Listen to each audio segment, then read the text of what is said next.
Okay, let's unpack this. Today, we're doing a deep dive into, well, one of the really intriguing groups in the book of Revelation, the 144,000. And the source material we're working with, it poses this really compelling question about them. Do all these 144,000 just undergo a transformation while they're still alive?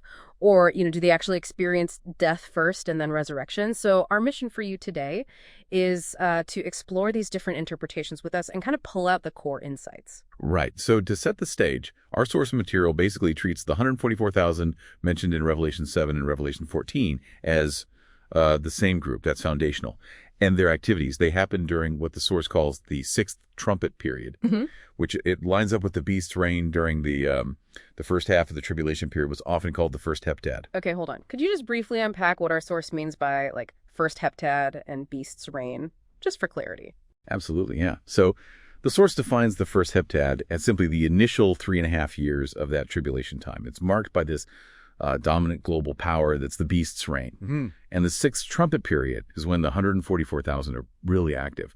They're facing off against figures like the sea beast. Our source identifies that sea beast as the beast from the abyss, this oppressive force controlling a symbolic Babylon the harlot, representing corrupt worldly systems. Okay, and crucially, our source connects these 144,000 with the two witnesses from Revelation 11. That chapter gives some pretty wild details about them, doesn't it? What does the source highlight there about their powers and, well, their ultimate fate? Exactly. It's quite vivid.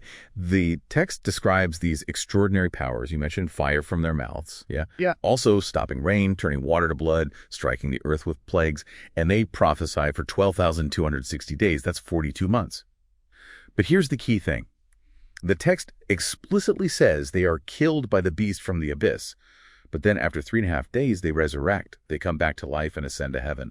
This specific account, it's really central to understanding the different views on what happens to the 144,000 as a whole. Incredible power, right, but then it says they are killed. So, okay, here's where it gets really interesting.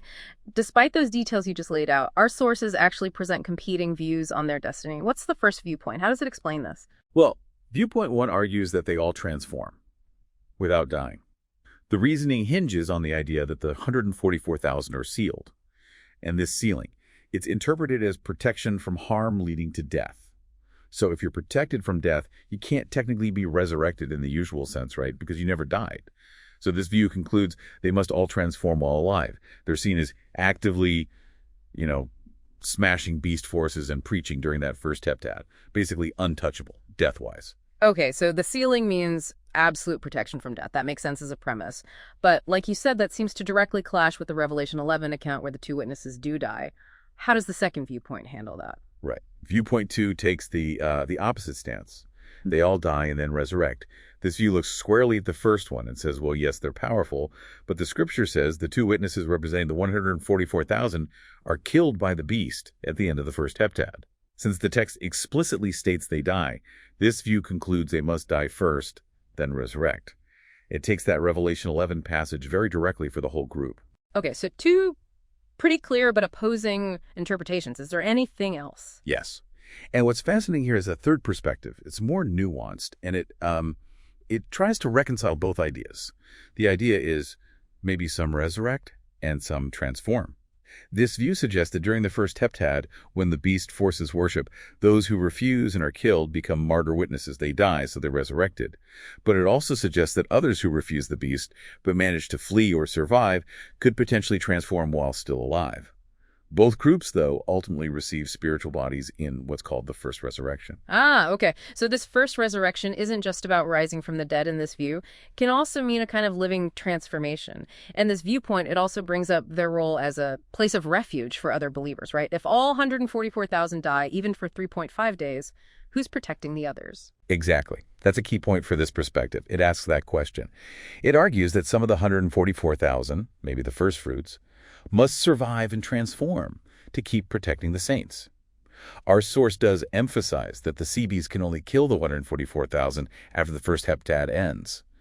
That timing is important. It suggests they are protected during that critical period, which could allow for some to remain alive to fulfill that refuge role. So there's protection, but maybe not absolute, or maybe it ends at a specific time, allowing for both death and transformation within the group.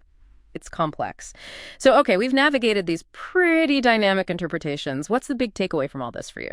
Well, if we connect this to the bigger picture, what really stands out is how different interpretations can arise from connecting the same scriptural dots in slightly different ways. It's not necessarily that one is right and others wrong, but that each view operates from its own, logical framework based on how they weigh different passages. The real insight, I think, is seeing how people connect those dots. It reveals the underlying assumptions and how those assumptions shape conclusions about really fundamental things like life, death, and transformation. It definitely sharpens your ability to follow a line of reasoning. That's a great point. And this raises an important question for you, the listener, to think about.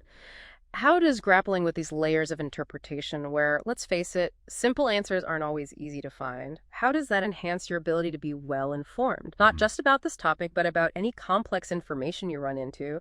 What does it teach you about, well, the nature of knowledge itself when you have to weigh these different frameworks and maybe not land on one single easy answer? Something to chew on.